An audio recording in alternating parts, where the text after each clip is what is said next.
Oui, alors, nous allons maintenant aborder le prochain panel sous le thème de, c'est-à-dire vos soins à titre d'adulte. Alors, on va toucher les dimensions du bien-être et qui seront taxées sur le physique et l'émotionnel. Alors, nous avons Brooklyn Marks comme panéliste. Elle fut diagnostiquée avec SAA. Elle travaille avec les individus, les familles pendant la transition vers l'âge adulte. Elle travaille en santé mentale et en comportement. Et Felicia aussi a été diagnostiquée avec un trouble neuromusculaire et elle est médecin. Elle a souvent parlé sur la protection de l'esprit et du physique et elle va parler justement des différents aspects liés à la transition. Et nous avons Kyle et il y a aussi un intérêt en thérapie et médecine alternative. Melissa est diplômée de Queen's University avec une maîtrise en physiothérapie après avoir complété un double bac en enseignement et elle a un bac en sciences et biologie. Elle fait partie justement du centre hospitalier en maladie neuromusculaire. Merci à vous de vous joindre à nous. Merci à tout le monde de participer, d'être ici aujourd'hui. Alors, maintenant, je vais parcourir mes questions. Ça me fait plaisir de vous voir ici. Maintenant, je vous ai présenté et vous venez de divers secteurs. Brooklyn, Melissa, nous avons travaillé ensemble. Et nous avons parlé de patients, physiothérapie, nous nous sommes référés, ou je vous ai référé des patients en physiothérapie. Attendez un petit moment, un petit moment. Tout le monde a des expériences différentes maintenant. Alors,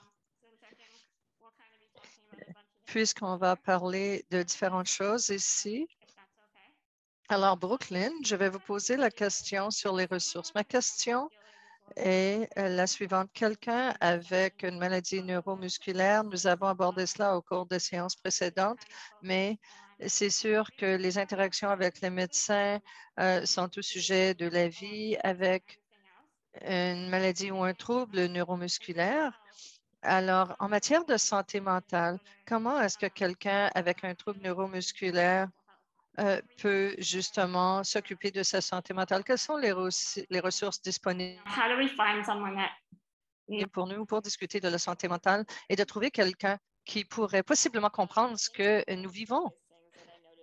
Je crois qu'une des plus grandes choses que j'ai constatées, et c'est la raison pour laquelle ça a dirigé mon développement professionnel, c'est parce que je crois qu'il y a beaucoup euh, d'attention portée lorsque on a justement un trouble neuromusculaire, il faut répondre à tous les besoins et il y a plein de médecins qui peuvent aborder les différents sujets. Mais lorsqu'on est en recherche et qu'on est atteint justement d'une déficience physique ou un trouble neuromusculaire, c'est accompagné de santé mentale, les angoisses, le stress de vivre avec ça. Et dans notre société, il y a tellement de facettes et de facteurs liés à vivre avec une déficience physique. Et il faut se tourner vers divers professionnels de la santé. Et pour moi, j'ai constaté qu'il y avait de grandes lacunes dans notre système de santé et je voulais me joindre à d'autres professionnels de la santé qui étaient axés sur ce sujet. En matière de ressources et des choses du genre, une des plus grandes choses que j'ai entendu dire de bien des gens et aussi ce qui est important pour moi, c'était de trouver des communautés au sein desquelles les gens vivaient les mêmes expériences que vous, les mêmes expériences que moi, une solidarité dans ces espaces pour pouvoir gérer les choses différemment, les voir de différentes façons et aussi pour communiquer aux gens quelles sont les meilleures ressources qu'ils ont retrouvées, qui étaient les plus utiles. Et pour bien des gens au sein de nos groupes et ceux dont je faisais partie, c'était très utile de trouver quelqu'un notre expérience, une déficience ou un trouble. Alors, ils pouvaient comprendre les fondements et ce que ça signifie et pouvaient justement comprendre différemment en ligne avec nous. Alors donc, c'est ce qui m'a été très utile avec les divers groupes. Et moi aussi, j'avais consulté un thérapeute alors que j'étais à l'université. Je l'adorais, j'avais une très bonne relation avec elle, elle pouvait m'aider, mais il y avait toujours ce fardeau pour moi d'avoir à expliquer tous les détails de ma vie et de devoir lui expliquer que je ne peux pas boire une tasse de thé le soir pour me détendre parce que j'irai à la toilette au milieu de la nuit. Il fallait que j'explique tous ces enjeux, toutes ces difficultés. Quelqu'un qui n'a pas le même trouble que moi ne peut pas comprendre ce que ça peut comporter. Et j'ai entendu cela de bien des personnes au sein des groupes et des communautés. C'est difficile d'avoir de l'aide de quelqu'un qui ne vit pas la même expérience ou qui n'a pas la même formation.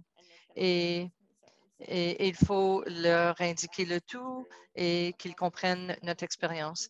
Alors donc, de par toutes ces communications avec les gens, je crois qu'on doit porter de l'attention sur ces communications, surtout en matière de santé mentale, parce que toute personne avec une déficience physique ou handicapée ou justement qui vit un trouble quelconque va avoir des problèmes liés à la santé mentale. Oui, j'ai entendu ça au sein des groupes de soutien et parfois, il y a des gens qui vont se retrouver à éduquer, instruire leur thérapeute ou leur médecin pour que ça leur soit utile ultimement.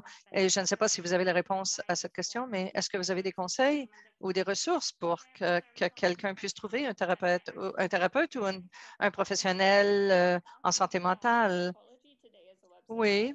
euh, Psychology Today, Psychologie aujourd'hui, est un site web standard pour pouvoir trouver un thérapeute.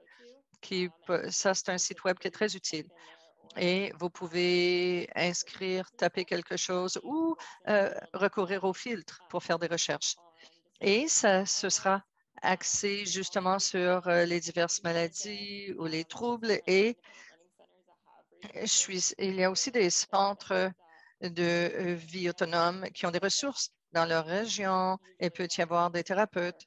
Et oui, ça sera beaucoup plus accessible virtuellement, c'est sûr, si vous voulez faire des recherches pour les gens qui sont handicapés, mais vous pouvez vous tourner vers votre centre de soutien pour voir s'il y a des ressources dans votre région. À Toronto, il y a des thérapeutes justement qui sont handicapés, qui ont des ressources eux-mêmes. Alors, je chercherai auprès du centre de ressources et aussi le site web psychology.com est un bon départ pour bien des gens dans notre communauté. On va avoir accès tel que nous avons mentionné dans notre séance préalable, on a parlé de médecins, de spécialistes pour pouvoir essayer de leur parler s'ils ont déjà fait un cheminement dans ce parcours pour et pour avoir leur son de cloche et aussi nous mettre en contact avec des gens qui ont vécu la même expérience, soit des amis ou des membres de la famille. Alors, je commencerai avec ces trois ressources principales. Génial. Merci. Maintenant, il y a eu une question à savoir comment justement, oui, pour faire la transition au monde adulte, mais quelles sont les attentes et lorsqu'on doit avoir accès à de la physiothérapie et pour aussi continuer à avoir accès aux services? Est-ce qu'on peut parler des enjeux, des obstacles et s'il y a eu des enjeux aussi pendant la physiothérapie ou des choses que les gens auraient pu perdre une fois qu'ils ont fait la transition au monde adulte? Oui, c'est difficile de trouver un thérapeute dans le monde adulte. Oui, justement, lorsqu'on est enfant, on a recours à bien des spécialistes sous un même toit. Et les centres pour adultes ne sont pas établi ou mis sur pied de la même façon. Et bien, ce que j'ai entendu lorsqu'on cherche un thérapeute dans la communauté, il est difficile de trouver quelqu'un qui est au courant de notre maladie neuromusculaire ou notre trouble neuromusculaire. J'ai parlé à plusieurs thérapeutes qui m'ont dit qu'ils ne voient pas beaucoup de clients avec le trouble neuromusculaire parce que tout simplement parce qu'ils ne savent pas quoi faire ou ne sauraient quoi faire. Alors, il y a un plus grand besoin pour les thérapeutes partout à travers le Canada. Et, et il faudrait qu'ils aient une formation avec des adultes neuromusculaires. Alors donc, dans l'avenir, ça va prendre plus de physiothérapeutes et dans le monde d'adultes, il est parfois très difficile de trouver quelqu'un qui est près de vous et où c'est pratique pour continuer à recevoir le service. Mais il y a beaucoup de thérapeutes qui sont très heureux de prendre de nouveaux clients pour apprendre de nouveaux renseignements et peut-être leur donner des ressources ou un petit coup de main. Et il y en a qui vont faire la recherche activement pour essayer de trouver les protocoles avec preuves probantes. Et à ce point-ci, au sein de la communauté, il faut trouver quelqu'un qui vous convient, quelqu'un qui est près de vous, quelqu'un qui veut communiquer avec vous, qui veut peut-être obtenir des renseignements de centres pédiatriques, de sorte qu'ils soient à jour au niveau des thérapies une fois que vous avez passé à l'âge adulte. Est-ce que j'ai bien répondu à la question? Je ne suis pas certaine.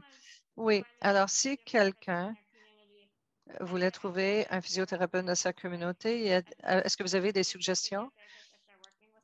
Et s'il travaille avec quelqu'un, justement, est-ce que vous croyez que ce serait plus utile pour quelqu'un qui a le trouble neuromusculaire? Mais la façon la plus facile d'accéder à un physiothérapeute, c'est de trouver quelqu'un justement qui travaille avec des enfants ou qui travaille avec des gens qui ont eu des AVC. Ils tendent à être mieux installés et aussi à travailler avec des gens avec des troubles ou des maladies et ils ont de meilleurs antécédents, encore plus solides. Et bien entendu, c'est souvent axé sur le client et il y a des choses sur lesquelles vous voulez travailler, c'est-à-dire la force. Vous pouvez explorer tout avec le thérapeute et souvent, lorsqu'ils connaissent le diagnostic, le thérapeute va faire des recherches et saura s'il y a des choses qu'il ne doit pas faire. Mais vous pouvez dire au thérapeute qu'il peut aussi communiquer avec des centres pédiatriques où ils seront très heureux de communiquer avec les thérapeutes dans la communauté pour le transfert de données et d'informations. Et Physiothérapie Canada est une très bonne ressource. On peut dire, vous pouvez vérifier cette ressource et peut-être qu'il sera en mesure de vous aider et de répondre à vos questions si vous avez des questions liées à ce diagnostic précisément. Ma prochaine question est peut-être qu'il y aura une réponse conjointe, mais j'ai commencé avec un physiothérapeute et non seulement qui fait des exercices avec moi, mais il y a aussi l'acupuncture. Alors, y a-t-il quelque chose qu'on peut faire avec les méthodes neuropathiques ou ça pourrait aider justement les troubles neuromusculaires, non?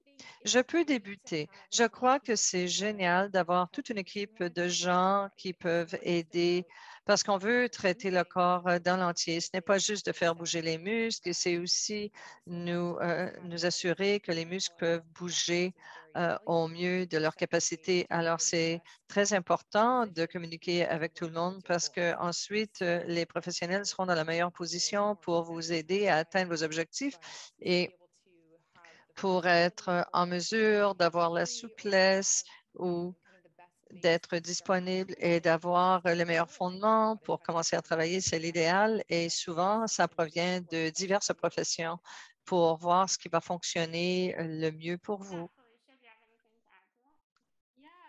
Oui, Felicia, vous avez quelque chose à ajouter? Oui, je vais peut-être répéter ou appuyer ce que Melissa a dit. L'acupuncture est une autre méthode pour traiter le corps.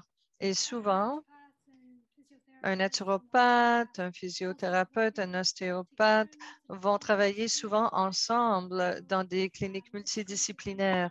Alors, c'est génial d'avoir ces approches différentes pour aborder et surmonter certains enjeux.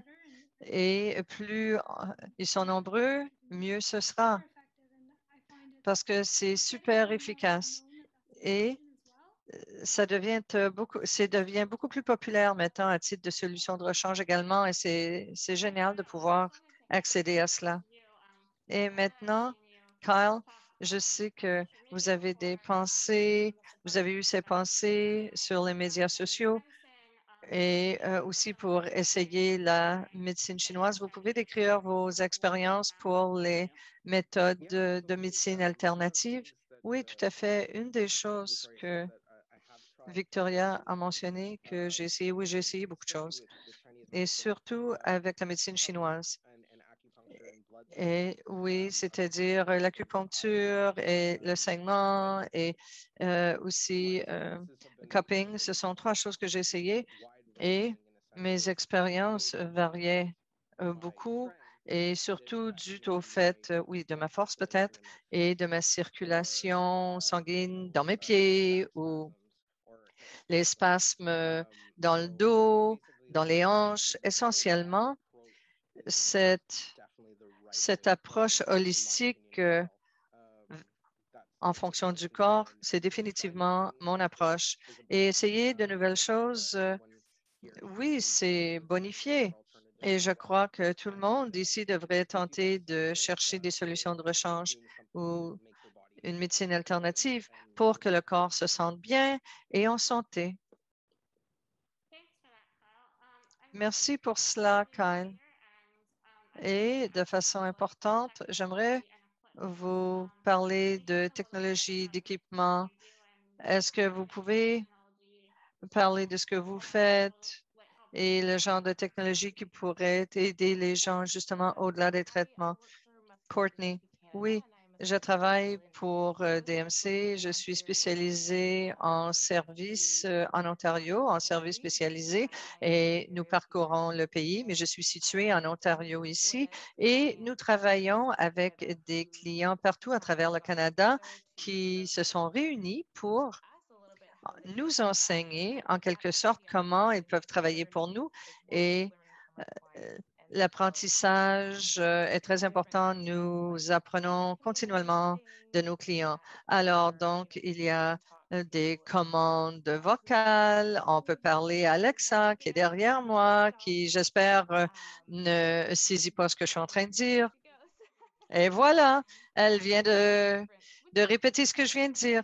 Alors, il y a diverses formes de télécommande ou de commandes que vous pouvez installer sur votre téléphone cellulaire, des applis, différentes choses. Oui, et nous tenons des webinaires, des réunions justement sur ce sujet. Et si vous n'avez pas d'objection, j'aimerais remonter en arrière pour parler de la recherche de ces ressources pour les gens qui ne savent même pas où débuter. Ils peuvent communiquer avec nous à MDC, service spécialisé. Alors, je pourrais travailler ou essayer de joindre des gens tels les naturopathes, les médecins ou différentes choses selon leurs besoins et ce qu'ils recherchent, mais ça peut être un superbe endroit pour entamer des recherches et des demandes, surtout pour les spécialistes. Merci. Alors, c'est bon de savoir que Dystrophie musculaire Canada a ce genre de ressources pour aider les gens parce que les gens, souvent, lorsqu'ils entament le processus, se sentent perdus et ne savent pas comment naviguer à travers tout cela.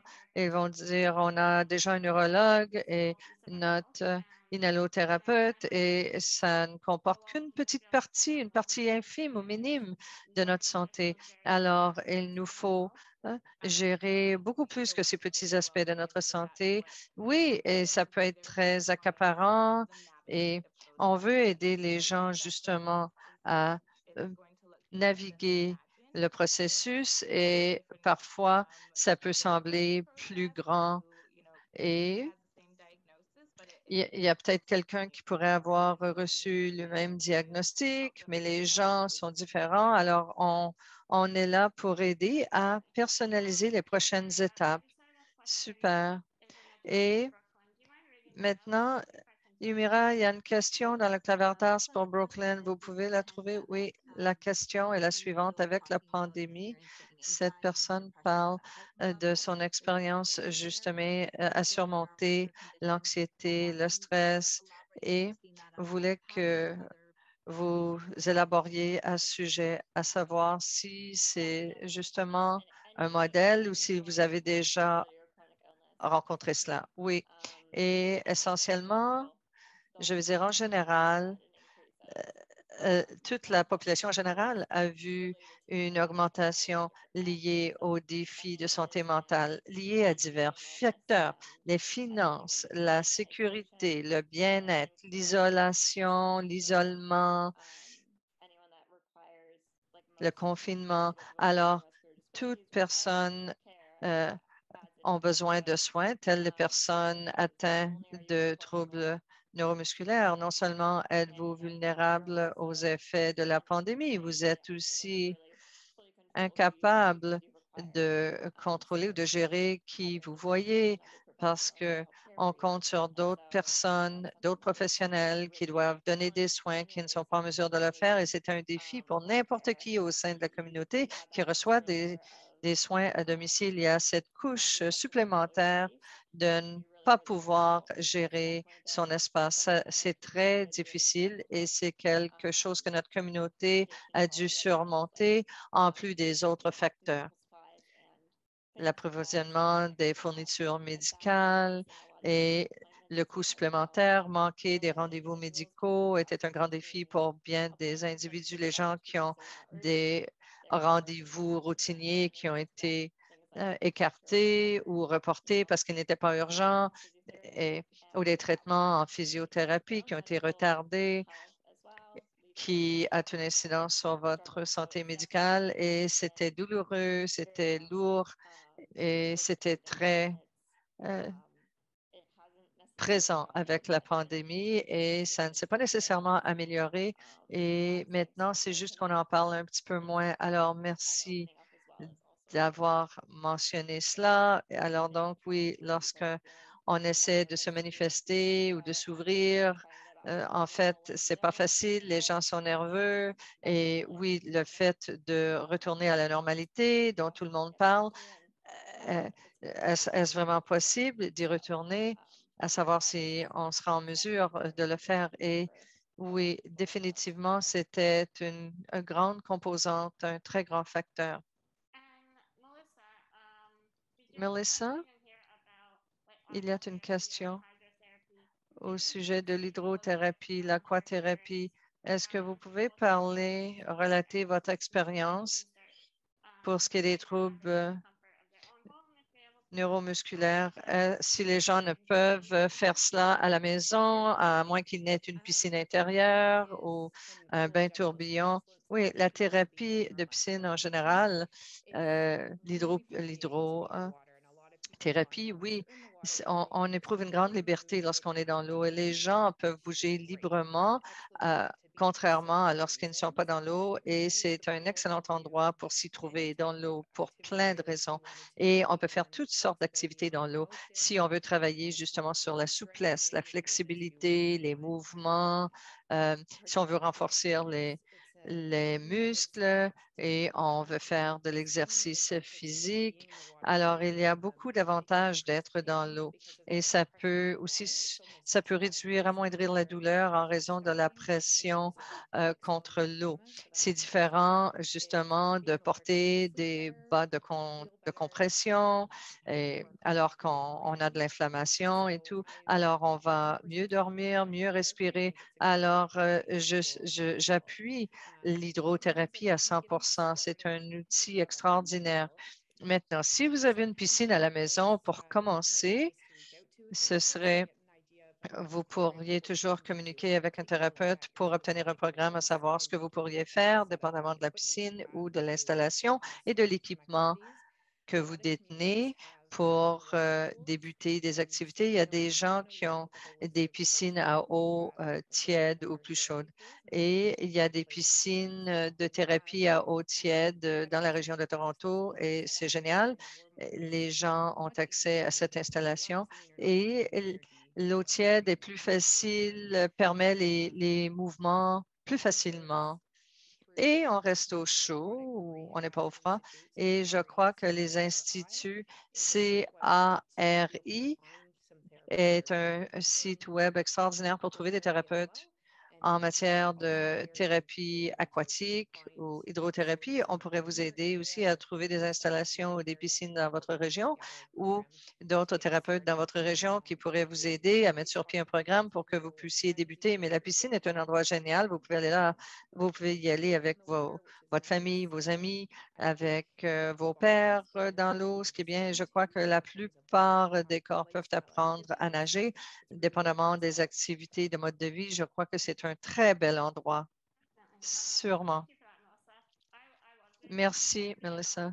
Moi, j'adore l'hydrothérapie en piscine. C'est une très belle expérience d'être dans la piscine et je crois que si vous êtes en mesure de trouver un physiothérapeute qui vous pouvez aussi les lier à ils peuvent aussi donner des techniques aux donneurs de soins ou aux auxiliaires, à la famille, aux amis. Et selon mon expérience, euh, lorsqu'il y a un thérapeute qui peut me montrer des exercices, je peux aussi les exécuter moi-même. Et c'est très utile. Pour la prochaine question, j'aimerais la lancer à tous nos panélistes. Ma question est la suivante.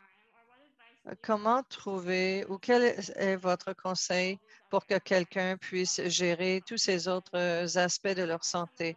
Parce que parfois, puisque je suis atteinte de dystrophie musculaire, j'ai du mal justement à me rendre pour mes rendez-vous médicaux et je travaille à temps plein. Il est difficile pour moi de trouver le temps justement pour assister et ensuite ça affecte justement mon mental, mon émotionnel. Alors, si quelqu'un veut répondre à la question pour me donner des conseils ou donner des conseils aux gens qui se sentent dépassés par tout ce qui se passe.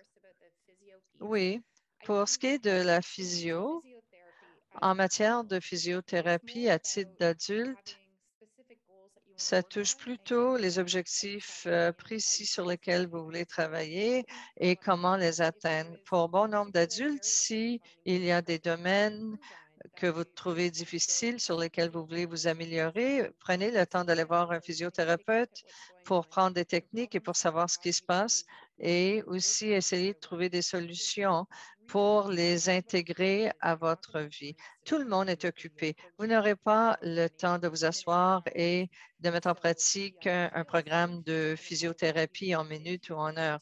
Alors, vous pouvez l'insérer dans votre routine quotidienne si ça touche le haut du corps, les bras ou les dents. Ça peut faire une petite différence justement pour réaliser ces objectifs de physio au lieu de commander votre repas parce que vous travaillez sur ces objectifs sur lesquels vous travaillez tous les jours. Ça peut ajouter de la valeur ou trouver une activité que vous aimez faire. Ça peut être la natation, la piscine que vous pourriez intégrer à votre routine et ensuite vérifier auprès du physio, de votre thérapeute pour améliorer le programme de sorte que vous ne sentiez pas contrainte ou manquer de temps pour les effectuer. Brooklyn, voulez-vous ajouter quelque chose côté santé mentale? Oui, je crois que ce qui est toujours intéressant à savoir, à tenir en tête, et ce qui est souvent soulevé, je ne sais pas si j'aurai le temps, et c'est très prenant. Il y a tellement de choses à sécuriser et vous avez votre santé, vous avez vos relations. Et oui, ça peut justement nous donner le sentiment d'être dépassé. Et une chose qui est intéressante, c'est que de prendre cette heure pour vous-même et que ce soit quotidiennement, hebdomadairement, bi-hebdomadaire, mensuel, c'est un investissement pour gérer cette angoisse qui vous donne le sentiment de dépasser. Et par la suite, lorsque vous êtes en mesure de même trouver une demi-heure ou une heure pour explorer la chose, vous pouvez trouver des stratégies qui vont rendre la tâche plus facile. Comment équilibrer le tout et comment vous allez vous sentir moins dépassé par les événements. Et une de ces choses, Et c'est des choses qu'on doit faire pour s'assurer qu'on s'en sort. Alors, j'encourage tout le monde, particulièrement du côté de la santé mentale. C'est quelque chose qui est souvent stigmatisé, mais c'est pas rare du tout. C'est pas rare du tout que les gens se sentent qu'ils sont pas assez mal, ils sont pas obligés ils peuvent traverser la crise, ça va aller, mais ça va être remarqué qu'il faut voir son médecin dans un cas comme celui-là. C'est quelque chose qui doit être normalisé, ce n'est pas stigmatisant et c'est un investissement pour toute autre partie de votre vie, ce qui, je pense, est souvent extrêmement bon. Alors, j'encourage tout le monde, même s'il n'y a pas de grands problèmes de santé mentale qui se produisent, allez au moins faire une séance et vérifier que tout est correct et vérifier que vous êtes correct. C'est quelque chose qui vaut la peine d'être fait pour votre santé mentale et ça peut être plus efficace que vous ne le prévoyez peut-être. Kyle, voulez-vous intervenir? Oui, oui. De mon côté, moi, ce que je trouve, euh, j'ai un style de vie très occupé. Moi, je travaille et j'essaie de rendre ça, comme Melissa l'a dit, comme quelque chose, on touche la base. J'essaie d'intégrer ça dans ma vie quotidienne autant que possible. C'est totalement important. Moi, je suis tout à fait d'accord avec ça. Aussi, je trouve que une des choses excellentes il y a des thérapies que j'ai fait également, mais c'est formidable. J'apporte des amis, j'amène des amis avec moi, j'amène des membres de la famille avec moi à ces séances de psychothérapie aussi, pour d'autres choses aussi. Si vous pouvez faire ça en équipe, je pense que c'est formidable. Et avec des amis, et rendez ça amusant. Que ça ne vous semble pas une corvée, une autre tâche à faire, qu'on va stresser encore. Non, non. Tournez votre physiothérapie en une séance de réduction du stress. C'est très important d'aller voir sa physiothérapie. Si vous avez une mauvaise journée, allez tirer vos muscles, faites un exercice, faites une séance d'exercice pour travailler sur votre santé mentale. C'est très important. Allez voir un conseiller psychologique, allez voir quelqu'un à qui vous pouvez parler, allez voir quelqu'un. Essayez que ce n'est pas une tâche épuisante de faire ces exercices, une tâche ennuyeuse. Être bien organisé, ça aide aussi. Si vous avez un plan, une routine, si vous avez votre calendrier bien rempli de choses à faire, ça, c'est vraiment un point très important. Et Courtney, je pense que vous voulez parler aussi. Oui, merci, Tori. J'adore la façon dont vous avez soulevé la question et ce que vous avez inclus dans ce que vous considérez votre horaire très occupé. Vous insérez les rendez-vous, votre travail et la santé mentale. C'est souvent quelque chose qu'on n'intègre pas dans son agenda. Et je suis très contente. C'est tellement une belle remarque que vous avez faite. Prenez du temps pour votre santé mentale et ça peut déborder vers d'autres secteurs et d'autres secteurs où c'était une tâche difficile ou une situation où vous vous sentiez sous pression, vous serez mentalement mieux à l'aise de répondre à ces défis. Ça ne vous paraîtrait pas aussi lourd dans votre horaire et vous ne vous sentirez pas autant dépassé. Et j'aimerais maintenant transmettre un fait. Il y a un proverbe que j'aime beaucoup. Moi, je fais beaucoup de méditation. Je fais des podcasts, des balados, diffusion de méditation. Et il y a une chose excellente que j'ai entendue sur ces balados, c'est qu'il faut toujours essayer de tenir compte d'un temps de méditation, peu importe, que vous consacrez à vous-même chaque jour. Chaque jour, vous devriez avoir ça. Que ce soit 10 minutes où vous êtes assis avec vous-même, vous réfléchissez à votre journée, des choses dont vous êtes reconnaissant. 10 minutes par jour, à moins que vous ne soyez très, très occupé. Ne prenez pas 2 heures pour faire ça, à moins que mais ça m'a fait penser, oui, peut-être que il faut porter plus attention à ça plutôt que juste sentir qu'on est constamment dépassé. Là. Non, arrêtez un peu et comprenez d'où ça vient ce sentiment d'être dépassé et essayez de maîtriser ça et d'être au-dessus de cela. Merci beaucoup de ces réflexions. Je pense que c'est tellement important, je pense, pour n'importe qui de bien prendre soin de sa santé mentale et de prendre du temps pour eux-mêmes Mais je pense que c'est particulièrement important pour ceux parmi vous qui ont la dystrophie musculaire, la myotrophie spinale. C'est important d'avoir toujours du personnel de soutien. On travaille toujours avec d'autres personnes. Des fois, on fonctionne avec les autres. Quelquefois, on se sent dépassé. On n'a jamais du temps pour nous autres. On a l'impression qu'on est toujours sur le temps des autres. On est toujours avec des professionnels médicaux ou les parents ou notre famille qui s'occupent de nous, nos aidants et tout. Alors, le fait d'avoir un espace pour soi-même, c'est très important. Maintenant, je vais passer la parole à Félicia pour toute autre question. Je pense que des fois, les gens se demandent si vous acceptez des patients et je me demandais aussi si vous pouviez parler un petit peu davantage de ce que vous faites et peut-être de la médecine naturopathique qui peut faire être bénéfique pour les gens qui ont des troubles neuromusculaires. Oui, tout à fait, merci. Et j'accepte des patients, oui, actuellement. Je pratique à Hamilton ainsi qu'à Burlington. Alors, on envoie des patients dans ces deux endroits, Hamilton et Burlington, virtuellement ou en personne. Et pour ce qui est des médecines naturopathiques, comment est-ce qu'on peut, ces médicaments naturels, est-ce que ça peut être un avantage pour les maladies neuromusculaires? Moi aussi, je suis entré dans ce domaine personnellement parce que j'ai remarqué qu'il y a des grands bénéfices quand j'allais voir un naturopathe. Et ce que j'aime beaucoup avec la naturopathie, c'est que c'est un peu comme avoir un bon fournisseur de soins de base, de soins primaires, un bon médecin. Tu sais. Non, on a eu des bonnes discussions pour s'assurer qu'on a un bon médecin de famille qui va vous suivre à partir de votre diagnostic et par la suite pour avoir des soins. Et je trouve que le naturopathe peut vous fournir ce genre d'assistance aussi.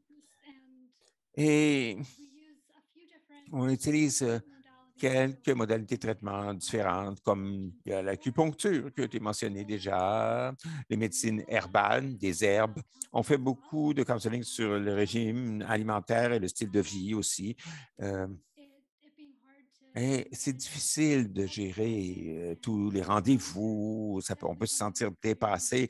C'est quelque chose que j'ai expérimenté. J'ai vécu ça aussi et ça m'a aidé pour moi d'aller vérifier avec mon naturopathe. Et je trouve que quand on a un trouble neuromusculaire, il y a beaucoup d'accent qui est mis sur qu'est-ce qui ne va pas chez vous et comment, qu'est-ce qu'on peut faire pour s'aider, mais ça peut être très autonomisant, très important d'aller jaser avec un professionnel pour décider quels sont vos objectifs, comment allez-vous atteindre ces objectifs et ça peut aider à prioriser les choses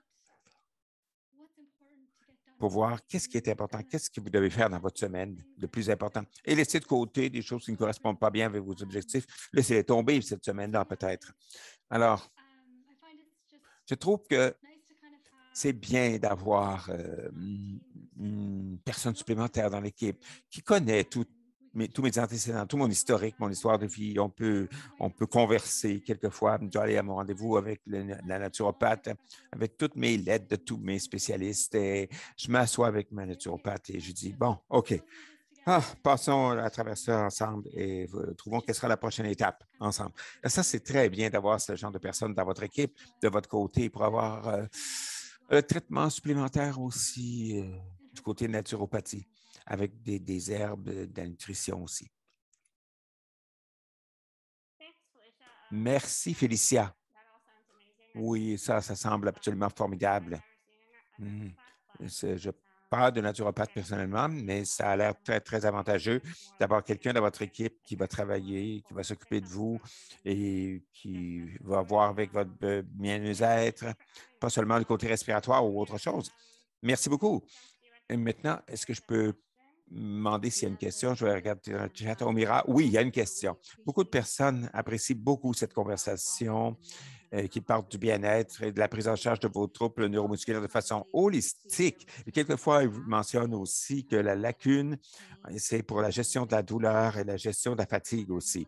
Alors, je me demandais si vous pourriez parler en premier, peut-être, Mélissa, comment gérer la douleur en physiothérapie. Oui, absolument.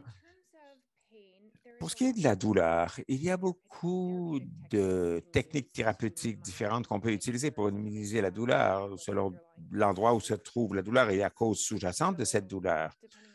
Alors, selon où vous êtes en physiothérapie, le physiothérapeute peut travailler avec vous pour essayer de trouver la cause de votre inconfort, de vos restrictions. Est-ce que c'est quelque chose qu'on peut trouver, qu'on peut cibler de façon spécifique grâce à des activités ou à des exercices? Comme j'ai dit aussi, la piscine, c'est un bon endroit pour gérer la douleur. C'est bien d'être dans l'eau. Il y a certaines propriétés qui sont très aidantes. Et pour ce qui est de la fatigue, c'est un autre une chose très importante à examiner sur laquelle on doit travailler. Essayez de comprendre combien dans votre vie, qu'est-ce que vous êtes capable de faire avant d'atteindre le burn-out et l'épuisement.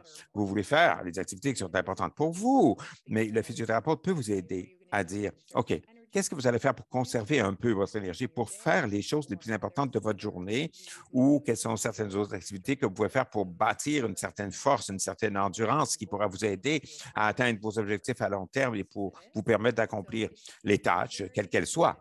Alors, c'est très spécifique à la personne. Ça dépend beaucoup de la personne. Ça dépend beaucoup aussi de votre vie, de ce que vous faites, de ce que vous voulez être capable de faire aussi. Mais oui, je pense qu'il y a beaucoup d'options qui permettront au physiothérapeute de travailler à vous expliquer un peu qu'est-ce qui pourrait être le plus bénéfique pour vous aider à atteindre la meilleure fonctionnalité pour votre organisme, dans votre corps. Brooklyn, dans les mêmes lignes de pensée, on a mentionné un thème qui émerge dans le chat. Ça porte sur la fatigue et la douleur. La personne trouve que sa santé mentale empire quand ils sont plus fatigués, quand on fait trop d'exercices. Pouvez-vous en parler? Oui, la santé mentale et l'exercice. Oui, c'est logique. Quand on fait de l'exercice, ça peut être le cas qu'on a l'impression que la santé mentale n'est pas si bonne. Il y a une grosse connexion corps-esprit. Et si vous êtes fatigué, vous vous sentez vraiment à bout ou complètement épuisé, très, très bas, c'est dur de vous engager dans les activités qui, normalement, devraient appuyer vos relations, votre équipe et toute la vie que vous menez, la vie que vous voulez mener. Alors, si vous êtes incapable de vous engager dans ces activités, ça peut être très difficile de faire face à ça et avec tous les différents effets que ça peut avoir de ne pas avoir d'exercice dans votre vie. Euh, il y a beaucoup de place à la discussion sur les différentes thérapies et les différentes approches thérapeutiques selon la personne, selon son expérience. Mais souvent, il s'agit d'avoir des stratégies d'acceptation guidée, de la méditation, pleine conscience, par exemple, et essayer de trouver une façon de reconnaître la chose et d'être capable de coexister avec, parce que c'est une réalité qui existe. Et si vous avez une incapacité neuromusculaire, vous allez avoir beaucoup plus de fatigue et vous allez devoir choisir dans quoi vous voulez vraiment vous engager et choisir où vous allez appliquer votre énergie et quels domaines de votre vie vont vous permettre de conserver votre énergie dans d'autres secteurs de votre vie. Et ça, c'est bon pour le côté émotionnel aussi. On veut vraiment s'assurer, vous voulez vous assurer que vous engagez dans tous les domaines où vous vous sentez le plus à l'aise et qui vous donne le plus d'énergie. Mais aussi, il faut reconnaître qu'il y a des journées difficiles et c'est difficile de naviguer ces journées difficiles quand elles arrivent.